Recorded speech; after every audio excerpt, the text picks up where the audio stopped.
தமிழ்நாட்டுல இருக்கிற மிகச்சிறந்த கோயில்கள்ல பண்ணாரி மாரியம்மன் கோயிலும் ஒண்ணு.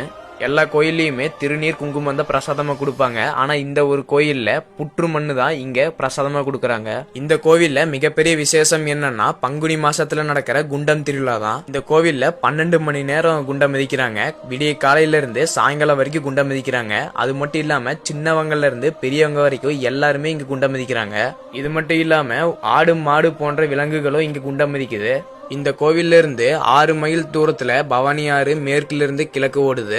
இந்த இடத்துலதான் பவானி சாகர் அணை கட்டப்பட்டிருக்கு. இந்த வழியில தான் நூனமத்தி தோரண பள்ளம் அப்படிங்கிற 2 பள்ளங்கள் இருக்குது. இந்த இடத்துல எப்பவுமே தண்ணீர் நிறைஞ்சுதான் இருக்கும். இந்த கோயில்ல அழகிய தூண்கள், அற்புதமான சிற்ப வேலைப்பாட்டுடன் இந்த கோயில்கள் காணப்படுது. இந்த திருவிழாக்கு தமிழ்நாட்டில இருந்து பல்வேறு மாவட்டங்கள்ல இருந்து இந்த கோவிலுக்கு வராங்க. இது மட்டும் இல்லாம கர்நாடகா மாநிலத்திலிருந்தும் அதிக மக்கள் வராங்க. இந்த கோவிலோட கூட்ட நெரிசலை கட்டுப்படுத்துறதுக்கு இந்த ஈரோடு மாவட்டம் ஃபுல்லா உள்ளூர் விடுமுறை விட்டுருவாங்க. இத்தனை சிறப்பு இருக்கிற பண்ணாரி மாரியம்மன் கோவிலுக்கு நீங்க போயிருக்கீங்களா இல்லையான்னு கமெண்ட்ல சொல்லுங்க.